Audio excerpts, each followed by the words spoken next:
Hi students, welcome to my channel Dr. Physics, and in this video we are going to study the first chapter of the syllabus, that is units and dimensions. Okay, units and dimensions. Firstly we will study about physical quantities.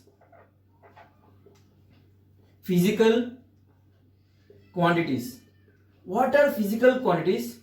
In your 6th class I think you studied this. What are physical quantities? Anything that can be measured is simply called as physical quantities. Anything, if I take speed I can measure. If I take temperature I can measure. If I take length of the pen I can measure. All these things which can be measured are nothing but physical quantities. Anything that can be measured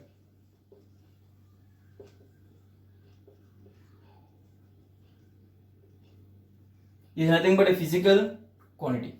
Or simply I can say anything which is which can be expressed as a numerical value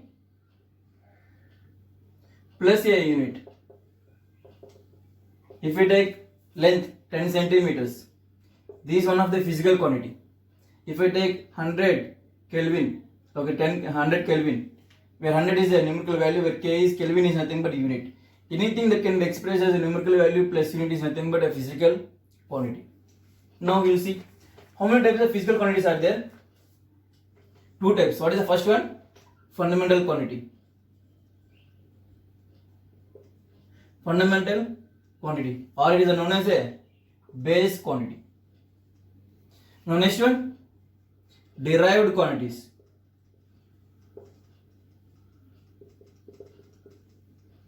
Derived quantities. And what are fundamental quantities and what are derived quantities? Fundamental quantities are the quantities which are independent of other physical quantities. They are totally independent. They won't depend on any other physical quantities. They are totally independent. Simply independent of any other physical quantities. Fundamental or base quantities are the quantities which are totally independent of any other physical quantities. They won't depend on any other physical quantities.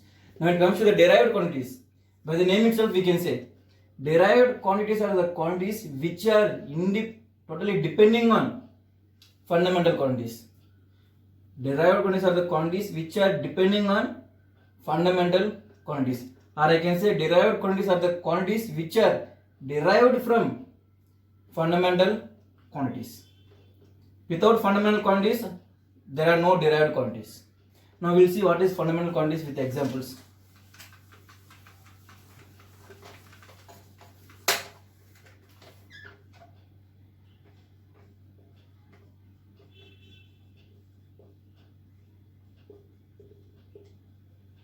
Just now we have seen what are fundamental quantities, that quantities which are independent of other physical quantities. Okay, well and good. How many types of physical quantities, fundamental quantities are there? 7.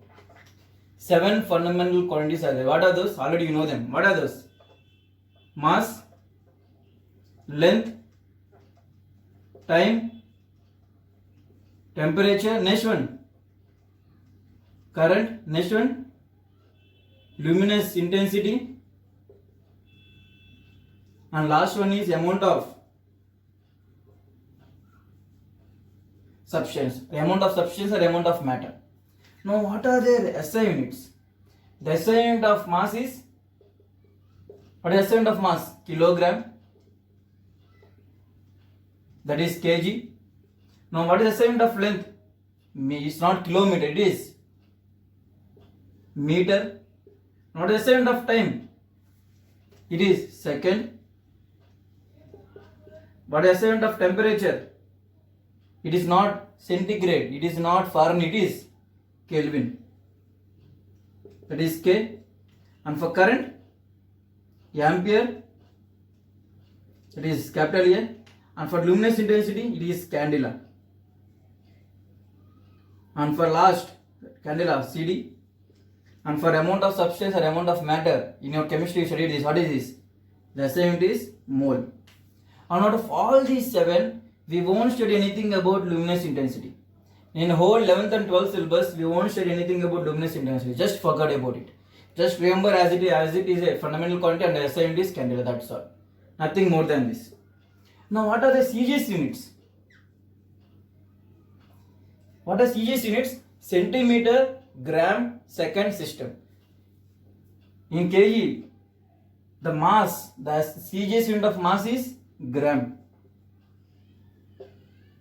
What is the CGS unit of meter? It is not millimeter, it is centimeter. For second, it is second itself. The CGS unit, SI unit of time is same, that is seconds. For Kelvin, that means for temperature.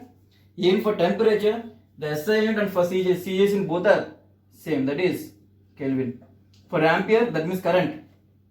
For current, the CGS unit is biot. We won't use it actually, but remember it is just biot. For candela, no need to study. It is slipped. No need to study. For mole, it is mole itself. Their SI units, the CGS units, and these 7 are fundamental quantities. If you take mass won't depend on any other fundamental quantities, any other physical quantities. It is totally independent. If you take length also totally independent. All these 7 are totally independent quantities. Now when it comes to derived quantities, what are the derived quantities? Derived quantities are the quantities which are depending on these 7 fundamental quantities. Now we will see examples. Now we take speed. What is speed? Speed is equal to distance by time. Everyone will accept that. Now what is distance? Distance is nothing but length. Now what is time? Time itself. That means the speed is a derived quantity. Speed is a derived quantity. Example of derived quantity which is depending on 2 fundamental quantities, that is length and time. Length is a fundamental quantity and time is a fundamental quantity. Therefore, speed is a derived quantity which are depending on 2 fundamental quantities. Now, what is another example? We will take velocity, or you can take acceleration, or you can take anything. Like we can take work done. What is work done? Work done is nothing but force into displacement. What is force? Force is nothing but mass into acceleration into displacement. Mass is a fundamental quantity. Acceleration is what is acceleration? Velocity by time. What is velocity? Displacement by time. That means displacement by t square. Your displacement is a length. Time is time. Displacement again a length. That means if you take work done is a derived quantity which is depending on mass, length and time. Where this mass, length, time are fundamental quantities. Now we will see one more thing. Okay, velocity. What is velocity? Velocity is nothing but displacement by time. Where displacement is length, where time is a fundamental quantity. That means velocity is a derived quantity which is depending on 2 fundamental quantities, length and time. I think it is clear what is derived quantities. Now we will see what is dimensionality. Now what is dimensionality?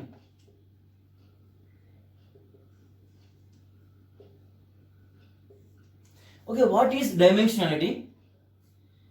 This dimensionality will give me the relation between the derived quantities and the fundamental quantities. Dimensionality will give me the relation between the fundamental quantities and derived quantities. This will say how the derived quantities are depending on fundamental quantities. By how much relation? What is the relation between the derived quantities and fundamental quantities? That is given by this dimensionality. Now the dimensionality of mass is m, capital M. Will represent the symbol by capital M. By length is for length. Will represent with capital L. For time, will represent with capital T. For temperature, will represent by capital K. K means Kelvin, or will represent by theta.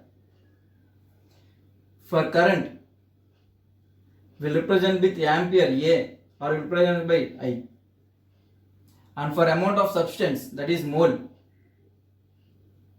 will represent with capital N, or will represent with small n.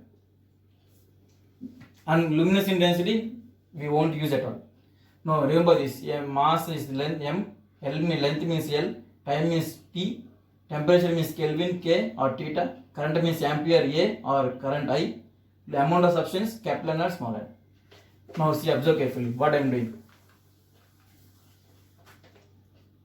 Okay, what is distance? Distance is nothing but the actual length travelled by the body. That is nothing but simply a length.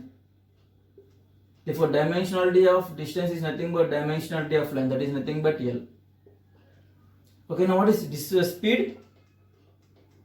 Speed is nothing but distance travelled by the body by time taken. Therefore, what is the dimensionality of distance?